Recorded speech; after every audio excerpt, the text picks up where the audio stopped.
insieme con noi Sonique Chakerian, violinista affermata e conosciuta ovunque, diciamo, per il suo lavoro, che porta questo nome che finisce in An, che tradisce le sue origini armene, però una musicista che Padova, diciamo così, considera ormai acquisita come padovana. Con lei come si sente?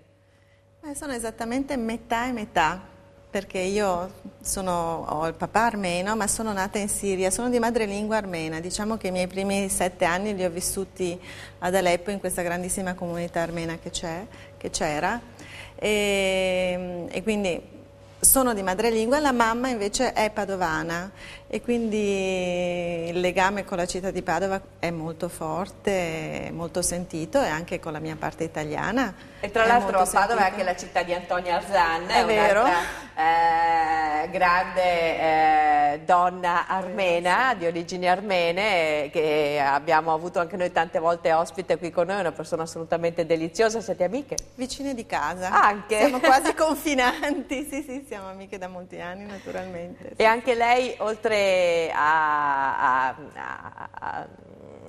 così a raccontare della sua vita, della sua storia, sostiene la causa del armena, genocidio sì, armenio. Sì, sì. È stata una cosa importante. I miei nonni, i genitori di mio padre, erano profughi del genocidio, infatti loro erano scappati e sopravvissuti come tanti, come pochi fortunati, ma tanti comunque, cresciuti in Siria, che ci ha accolti e dove siamo stati bene per 100 anni praticamente. Ecco, è una storia di 100 anni fa, è una sì. storia così vicina, le cui ferite sono ancora così evidenti.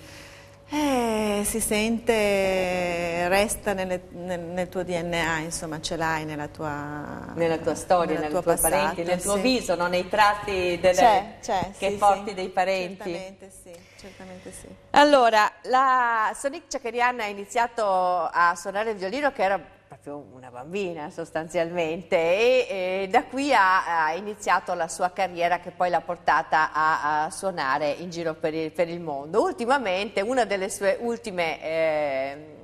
suoi ultimi lavori è un disco che deve ancora uscire, che è stato appena registrato con le stagioni di Vivaldi, suonato assieme all'Orchestra di Padova e del Veneto, che tra l'altro abbiamo avuto ospiti proprio ieri, che sono in un momento di grande agitazione, che si sta concludendo anche in queste ore, tra l'altro, con delle azioni eclatanti. Lavorare con l'Orchestra di Padova del Veneto come è stato? Non è stata tra l'altro la prima volta, perché è una collaborazione continua. Com'è andata e cosa ci può raccontare di questo disco? Allora, la collaborazione è andata benissimo. D'altra parte, per me suonare con l'Orchestra di Padova è essere in famiglia, perché tutti li conosco da decenni e quindi devo dire che anche questo affetto e questa solidarietà, questa voglia di fare le cose bene si sente, si è sentito anche la settimana scorsa durante la registrazione, che peraltro abbiamo fatto alla Sala della Carità a Padova, che è una sala meravigliosa.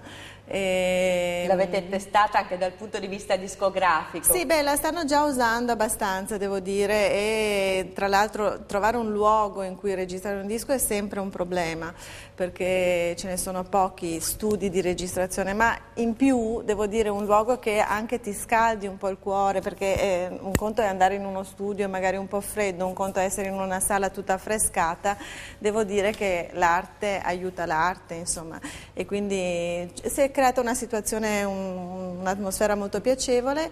Abbiamo fatto questa registrazione per Decca, che uscirà spero in autunno, ma in cui ci sono le stagioni di Vivaldi e c'è questa contaminazione, non so se chiamarla contaminazione, voglia di fare qualche cosa non dico di nuovo, ma di diverso, ma insomma un desiderio con Pietro Tonolo, che ha scritto Le mezze stagioni.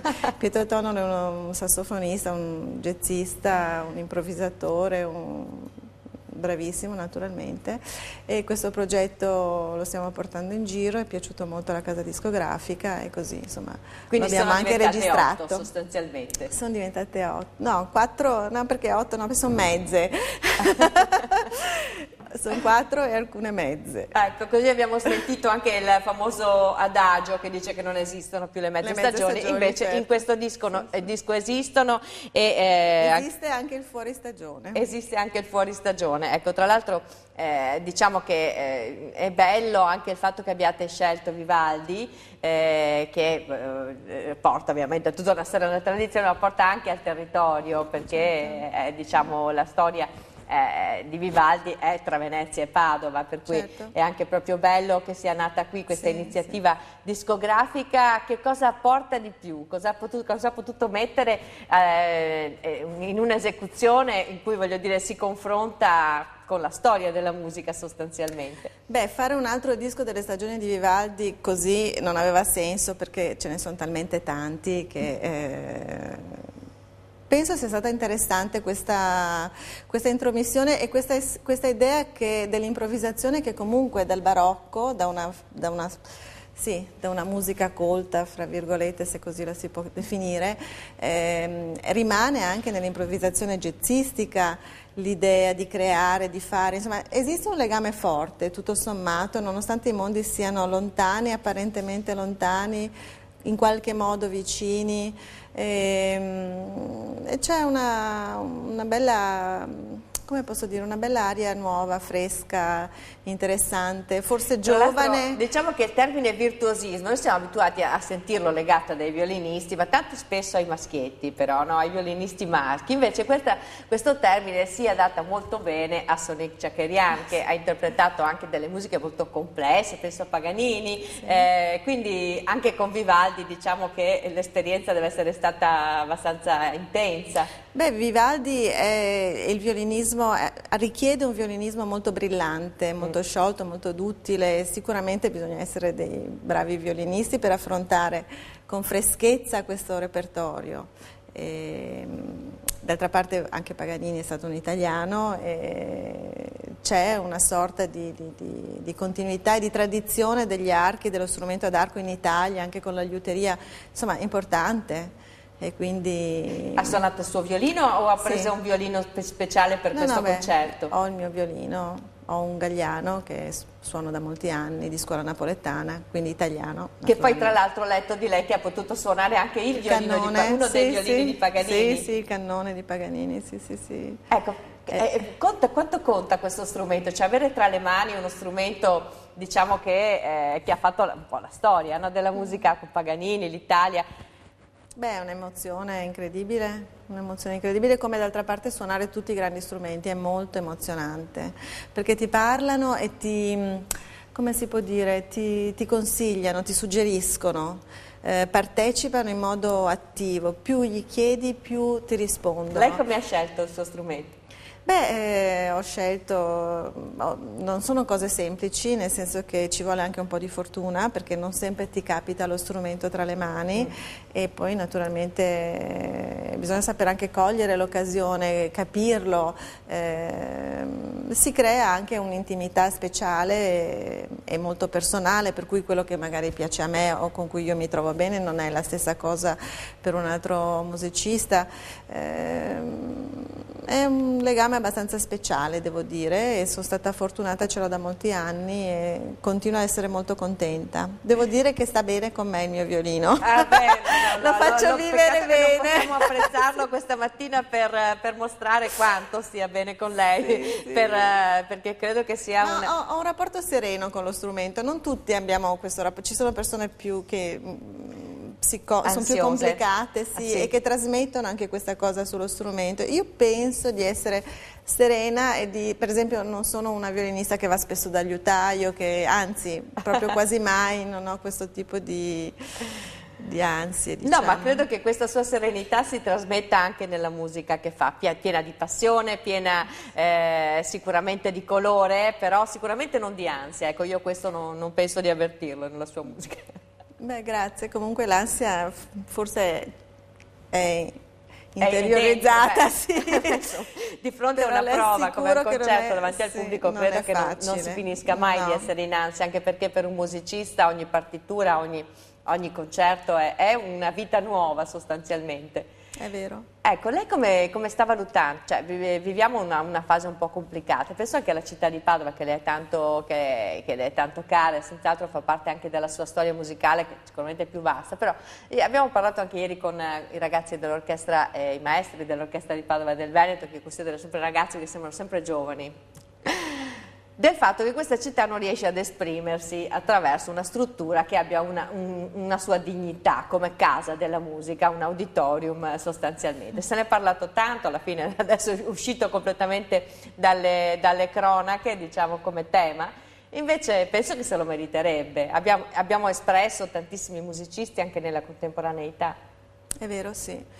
Ma noi musicisti possiamo poco in questo senso, cioè possiamo desiderare, fare di tutto perché sperare che avvenga, ma poi penso che sia più una questione politica e però economica. Però lo stesso discorso dello strumento col purtroppo musicista vale anche con il luogo dove si suona, anche il luogo, come diceva lei prima, avete suonato alla Scuola della Carità, cioè il luogo ha il suo fascino per il pubblico e per il musicista. Sì, il luogo è fondamentale perché, per esempio, io da tanti anni ho questo festival al Teatro Olimpico a Vicenza. Che tra l'altro adesso inizia, no? Sì, a maggio, il 25 maggio inauguriamo.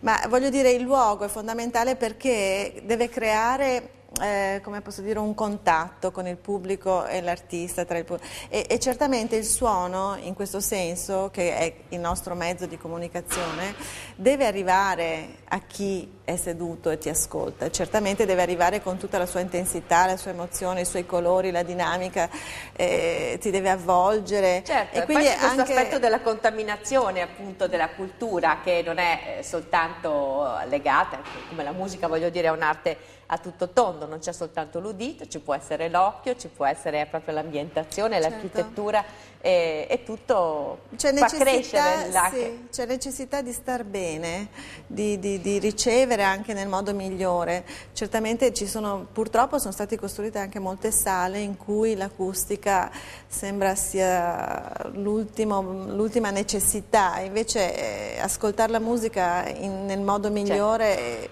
è prima di tutto è quello. La cosa fondamentale, sì, certamente sì. A maggio, dicevamo, torna al Teatro Olimpico di Vicenza, che cosa propone? Io seguo la programmazione della musica da camera e allora inauguriamo sempre con le stagioni di Vivaldi, perché ho cominciato a farle nei vari anni in modi diversi, diciamo, abbinandole a varie con idee nuove, e quest'anno ci saranno le 8 stagioni. Lei parlava prima delle 8 stagioni, ma quindi le stagioni di Vivaldi con le stagioni di Piazzolla, che peraltro non sono originali per violino in orchestra, ma ci sono varie trascrizioni, e ho chiesto a Luis Bacalov di fare una versione per me e per questa occasione, e quindi sarà una prima assoluta in questo senso. Poi finisce il ciclo Bach con Mario Brunello e concludiamo l'integrale delle sonate partite delle suite per violino e violoncello di Johann Sebastian Bach, e facciamo un concerto dedicato a Strauss e Mozart, perché l'ultimo concerto della musica da camera sempre con Mario Brunello e Andrea Lucchesini, con le 2 sonate di Strauss per violino e violoncello, e concludiamo col trio di Mozart, e sempre con Pietro Tonolo, avendo iniziato questo rapporto, questa cosa con il jazz. Quest'anno facciamo una serata un po' particolare in cui cerchiamo di spazializzare la musica e il suono all'interno del teatro, con Alvise Vidolin che si occupa di elettronica. In che maniera? In che maniera? È un po' una sorpresa, ma praticamente, essendo poi il teatro con questa forma molto avvolgente, molto raccolta, metteremo probabilmente delle casse in varie zone del teatro e faremo arrivare questi suoni in modo che anche la sensazione dell'origine del suono sia in qualche modo indefinita e che ti avvolga, insomma, in un crescendo poi nel programma della serata. Molto bello. Tra l'altro, ecco, quello che lei racconta, non siamo poi entrati proprio nello specifico, però dà l'idea della sua personalità e anche del suo coraggio di fronte alla musica, che appunto non ha timore di confrontarsi con la modernità, di confrontarsi con con il passato, perché sono due confronti entrambi molto, molto particolari per un musicista. Sì, penso sia interessante cogliere tutte le possibilità. Tra l'altro sto anche cominciando un po' tardi, devo dire, ad avere un'attenzione anche verso la musica armena, insomma i pensieri sono molti e le possibilità sono tante, vediamo come posso andare avanti anche in quella direzione, vedremo. Però la prossima volta che ci vediamo le racconto. Ma secondo lei, ecco, diciamo, quando ha appena detto che questa trasposizione per lei delle stagioni di Piazzolla, sì, quando la vedrà, come si prepara una cosa nuova così? Come si affronta un testo così nuovo fatto appositamente per lei? Mi devono ancora dare la parte, il maestro Bacalov lo vedo settimana prossima, mi darà 2 stagioni, quindi sono molto curiosa, molto emozionata, visto che è una cosa fatta anche per me, entusiasta sicuramente, e quindi insomma penso ci sia una energia positiva nell'affrontare. Ma d'altra parte c'è sempre quando si fa una cosa in cui si crede. Esatto, altrimenti sì, è un privilegio poter fare quello che si vuol fare, poter scegliere di fare quello che ho voglia di fare, anche questa è una grande opportunità. Che tra l'altro lei si è sperimentata molto sia come solista ma anche come direttore, no? Come direttore d'orchestra? Beh, diciamo che quando suono come solista con l'orchestra sì, mi occupo anche della concertazione dell'orchestra, sì, certo, sì, è molto interessante, è una cosa molto interessante. È nelle sue mani in quel momento l'orchestra, sì, un po'. Sì, certo, sì. Ecco, siccome il tempo a disposizione sta già scadendo, perché alla fine qui vola, sembra che abbiamo tantissimo tempo a disposizione, invece in realtà vola, mi piaceva parlare anche del suo rapporto come insegnante, del suo rapporto con le nuove leve, diciamo così, che riusciamo ad esprimere, perché questo è un paese che ha sempre lavorato molto, ma siamo sempre alle prese con tagli di tutti i tipi, però bisogna crederci e credo che la gran parte del lavoro sia nelle mani dei maestri sostanzialmente, non ci sono tanti stimoli per chi voglia proseguire questo lavoro. Lei cosa ne pensa? Allora, io insegno ai corsi di perfezionamento a Santa Cecilia a Roma da un po' di anni, quindi è un luogo un po' speciale, un po' elitario in questo senso, nel senso che vengono ragazzi estremamente motivati, che hanno già finito i corsi di conservatorio, molto selezionati, quindi il livello è piuttosto alto ed è tutto un gruppo di persone un po' particolari in questo senso.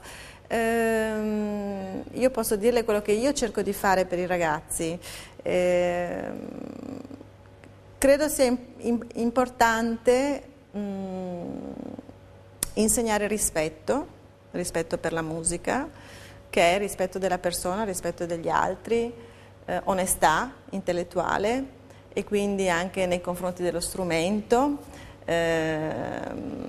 onestà tecnica, la base tecnica diciamo che ti permette poi di avere la libertà di essere espressione, di astrarti dalla materia, ma devi essere padrone della materia per poterti astrarre. E quindi insomma questi sono un po' i miei principi.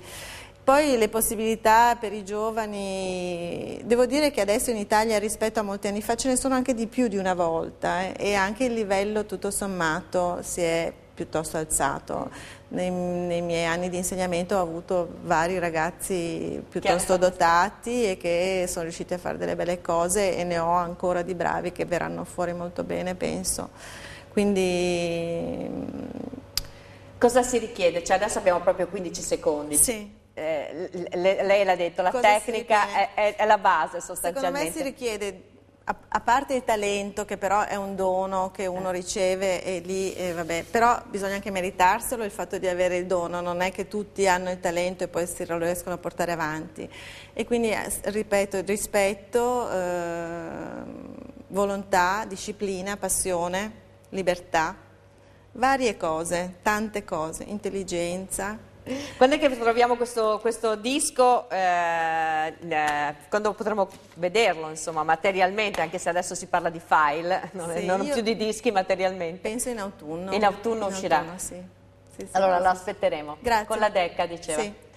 Grazie a Sonik Ciaccheriani, in bocca al lupo anche per la stagione del Teatro Olimpico e per tutte le avventure che sicuramente non mancheranno di qui in avanti. Grazie ancora e grazie a voi per averci seguito fin qui questa mattina. Arrivederci.